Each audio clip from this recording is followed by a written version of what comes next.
Hello साथीहरू, welcome my YouTube channel. आज चाहिँ म के बनाउन गइरहेको छु भन्दा साउनको 15 गते खिर बनाउँदैछु। हामी हिन्दूहरूको मान्यता छ कि असार 15 गते दही चिउरा अनि साउन 15 गते चाहिँ खिर खाने भन्ने है। त्यसकारणले मैले चाहिँ खिर बनाउन गएको छु। सबैभन्दा पहिला चाहिँ मैले दुध बसालेँ। दुध चाहिँ एकदम उम्लेको मनपर्छ। दुध तातुन्जेल चाहिँ म त्यस खिरलाई चाहिने आवश्यक चिजहरू जस्तै नरिवल, चोकडा, काजु, बदामहरू चाहिँ काट्न लागिरहेको छु। दुधमा चाहिँ मैले अलिकति ल्वाङ, सुकमेल, मरिचको धुलो हालेर चाहिँ बसाल्न राखेको छु। यो दुध चाहिँ एकदम उम्लेको चाहिँ मनपर्छ मलाई, उम्लेर चाहिँ गुलियो गुलियो भएको। त्यसपछि त्यसमा ल्वाङ, सुकमेल हाल्यो भने ल्वाङ, सुकमेल पनि अलि बेरसम्म पाकिराखेको हुन्छ। मैले त्यतिन्जेल चाहिँ काजु, बदाम, किसमिसहरू, नरिवलहरू चाहिँ काट्दैछु। साथीहरूको कसको घरमा चाहिँ आज साउनको 15 गते खिर पकाएर खानु हो कमेन्ट गर्नु होला। अनि कतिजनालाई खिर मनपर्छ है। मलाई चाहिँ खिर ठिकै लाग्छ, धेरै मन नपर्ने पनि होइन, मनपर्ने पनि होइन। जस आफूलाई मनपर्ने स्टाइलले चाहिँ म पकाउँछु आज खिर। तपाईँहरू के कस्तो स्टाइलले पकाउनुहुन्छ कमेन्ट गर्नु होला। मैले चाहिँ काजु, बदाम, किसमिसहरू काटिसकेको। मसला पनि मलाई धेरै हालेको चाहिँ मन पर्दैन साथीहरू, ठिकै मनपर्छ। त्यही कारण मैले थोरै गरेको छु। यो चाहिँ टाइचिन चामल हो। मलाई चाहिँ खिरमा, सेलरोटीमा चाहिँ टाइचिन चामल हाल्न साह्रै राम्रो लाग्छ।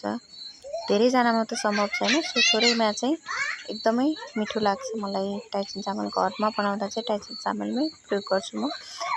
मेरो दुध एकदम उम्लेर रेडी भइसकेको छ। मैले चोतेमा चामल राखेँ। त्यसपछि मैले त्यसलाई राम्रोसँग चलाएर सानो आगोमा चाहिँ चामललाई पाक्न राखिदिएँ, छोडिदिएँ। तपाईँहरूले चाहिँ के कस्तो तरिकाले पकाउनुहुन्छ साथीहरू खिर? म चाहिँ यस्तै तरिकाले पकाउँछु। त्यसपछि तपाईँहरूले सोचिरहनु भयो होला त्यो काजु, बदाम, किसमिस चाहिँ कति बेला हाल्ने होला भनेर है। म चाहिँ त्यो अर्कै तरिकाले हाल्छु साथीहरू। तपाईँहरू कस्तो तरिकाले हाल्नुहुन्छ? त्यो दुध चामल हल्का गलिसकेको छ, दुध पनि पाकेर छड्को परिरहेछ। अब म यसमा चाहिँ स्वाद अनुसारको चिनी हाल्छु। सो चिनी चाहिँ मलाई धेरै मन पर्दैन है, थोरै नै ठिक्कको मनपर्ने कारणले चाहिँ मैले चिनी धेरै हालिनँ, थोरै हालेँ। तरकारी पनि हुने भएकोले तरकारीसँग मिठो हुने चाहिँ कमै हुन्छ। त्यसपछि मैले त्यसलाई राम्रोसँग चलाएर सानो आगोमै फेरि पाक्न दिएँ।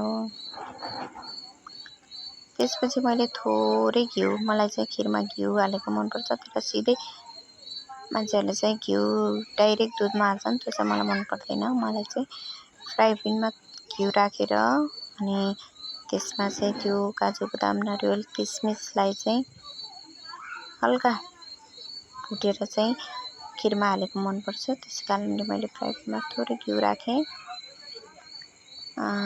त्यसपछि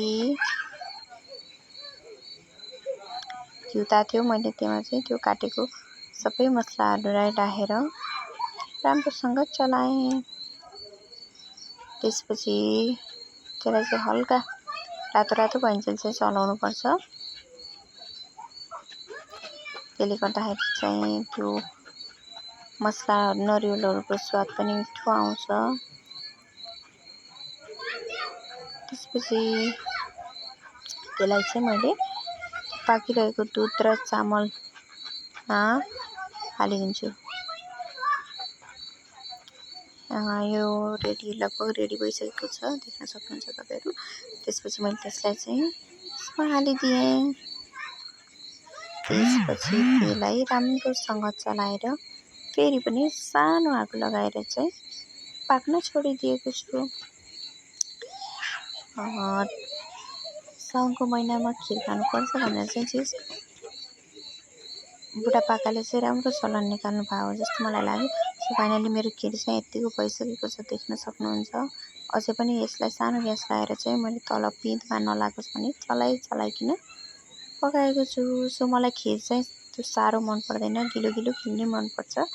त्यस कारणले गर्दा मैले चाहिँ यत्तिकैमा ग्यास बन्द गरिदिएँ ताकि खिर साह्रो नहोस् भनेर। त्यसपछि मैले सबैजनालाई भाग लगाएर दिएँ। यो चाहिँ मेरो साग र आलुको तरकारी। साग भनेर पनि खिरसँग कस्तो साग भन्नु होला, जस्ट न्युरो टाइपको साग हो यो। त्यसपछि मेरो बाबु नानीले चाहिँ मिठो मानिकन खानुभयो र मम्मीले पनि मिठो बनाएर खानुभयो। बुवाले चाहिँ त्यस्तो आइटम खान नहुने भएर सुक्खा रोटी दिएँ। त्यसपछि घरमा सबैजनाले मिठो मानेर थपी खिर खानुभयो। अब चाहिँ सबैजनाले खाइसकेपछि मेरो पालो, मैले पनि आफ्नो लागि भाग लिएँ।